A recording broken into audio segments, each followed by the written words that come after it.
Hey guys, back out from a pat here. Today I'm in my veggie garden. Just finished harvesting all my greens, all my winter and spring greens a couple days ago. Today we're going to be revitalizing the beds because guys, the soil is so dry, so hydrophobic. No matter how much you water it, it just runs off. So we want to add some nutrition back in the bed so we can get ready for our new planting.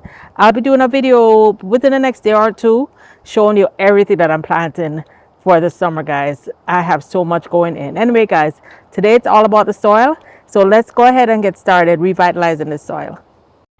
So here, guys, you can see what I meant. What I was saying, it's just completely dry. No, zero moisture in there, even though the sprinkler does come on over here. And this soil, even if you when you water it, when you dig down a little bit, there's like no moisture below. So this has to be revitalized. So we're gonna go ahead and I'm gonna show you everything that I'm using. So guys, before I get started, I just realized I don't have any mushroom compost.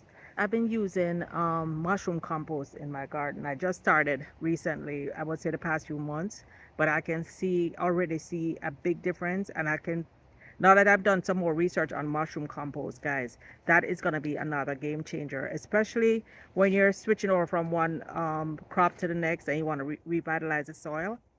Mushroom compost improves the soil structure. So you guys saw that my soil is completely dry. It's like gravel, completely hydrophobic, no kind of life in it.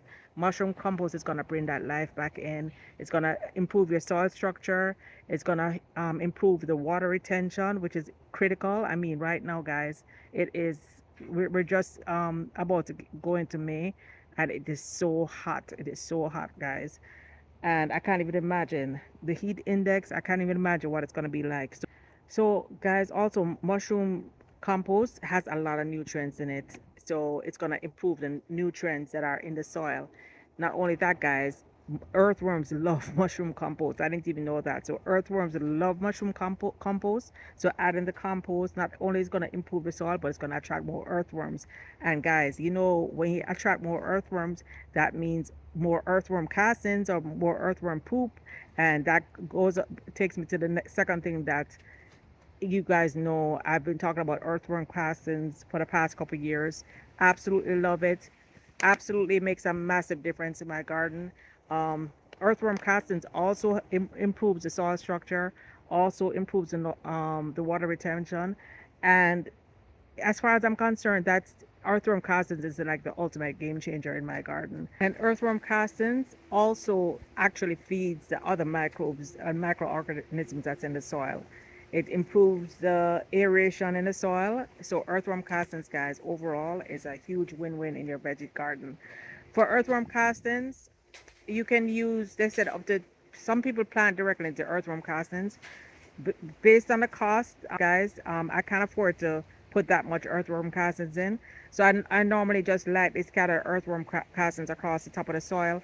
But for each plant that I'm planting, I give it a handful of earthworm castings because my bag of earthworm castings has to last. And I think the bag I have, let me show you.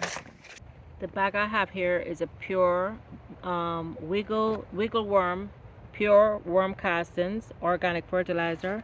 It's 30 pounds, but I make this last me for a long time. You know, if it's like a big fruit tree, I add a few handfuls. If it's just like a vegetable transplant, I just add maybe a handful into each hole, and that's more than enough. Or if it's something where I'm scattering the seeds across the top of the soil, I lightly scatter the earthworm castings. A little, to me, a little goes a long way. But some people go half and half, or one third earthworm castings and one third soil. I've never gone that high, but you know, you can check other YouTubers to see what they do. Another thing that I'm gonna sprinkle around my, especially my tomatoes right now, I still have a lot of tomatoes and peppers in the garden. Eggshells is 96% calcium, so that helps with blossom end rot. Of course, calcium has other benefits for the soil, but the main reason I like to add eggshells is for the potassium. No, I'm sorry, the calcium, and calcium helps with the blossom end rot. So I sprinkle a little bit around each pepper and tomato. But guys, this is free for me. You know, I have my chickens and they give me eggshells and I powder it. I make it into like a very light powder. And I also sprinkle it across the soil because guess what, guys? Earthworms love ground up eggshells. You just have to make it into a powder form. It's like grit for them, so they eat it, and you know they become more prolific when they have enough nutrition in the soil. So that's what I do there. If you haven't already having a problem with blossom end rot and you want to make the calcium more readily available, what you can do is do a mixture, add a little bit of vinegar with the powder, soak it in water for a period of time, and then you can water directly. That makes the calcium more readily available. But this is more going to be like a slow release fertilizer for me. I'm not having any issues, but I have been using eggshells for a while, so I have no issues with blossom end rot.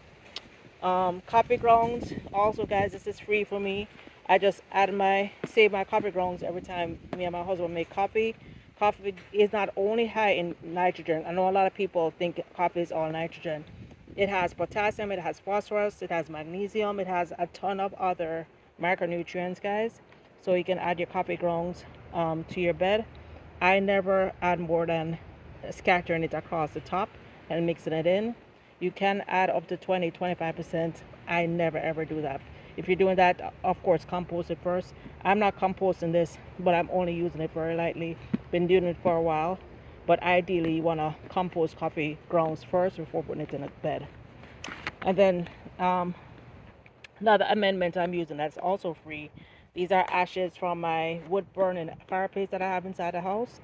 It's just natural wood that we burn on the fireplace, and I save the ashes, save it in a sealed container because if water gets into it, it washes away. And I lightly sprinkle the ashes on. When you think of ashes, you think of pot ash. That's where potassium comes from. But it's not just potassium, guys. It has calcium, it has magnesium. I believe it has phosphorus, so it has a lot of nutrients in there. One thing to be careful of, you don't want to use ashes. It actually neutralizes the soil, so you don't want to put ashes around like an acid-loving plant like a blueberry, because ashes are very alkaline, so that can raise the pH too much and make the plant not do well. So add ashes sparingly. I'm adding this mainly in my only in my veggie bed, so I'm just gonna sparingly broadcast it across the soil. And then, guys, this is my first time I'm using kelp meal. Kelp meal has a ton of micro nutrients in it. It also helps the soil structure. So this is Norwegian kelp meal. I'm trying it for the first time. Um, you guys know I started using liquid seaweed with water and aspirin to spray my plants, and my plants have been doing great. So liquid seaweed or kelp is, I'm gonna add this to the soil now to see how that is.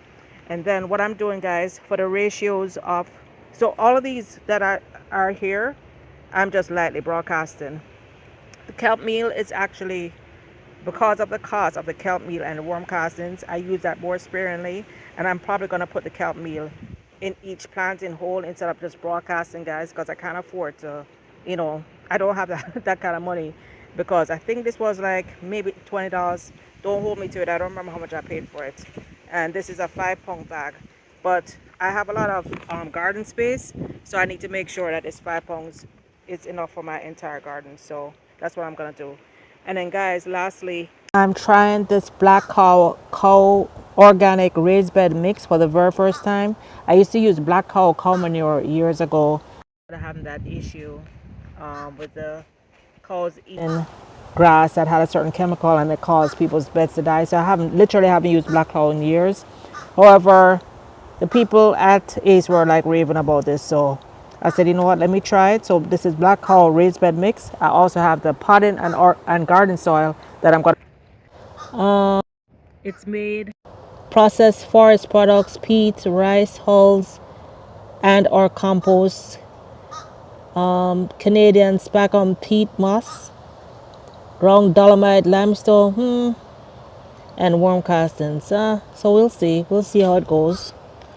The bulk of what I'm using is going to be the black cow and the mushroom compost, half and half, and everything else I'm just going to be adding to it. So guys, I hope you enjoyed this video. Hope you learned something new, not just what to use, but why we use what we use. Don't forget to hit that notification bell because I'm about to show you all the new plants that are going in May. Guys, I have a whole lot going in, not just the normal, but adding some flowers and some things that I'm not normally adding. So guys, I hope you enjoyed this. Hit that notification bell so you don't miss what I'm planting in the month of May. Till next time guys, bye now.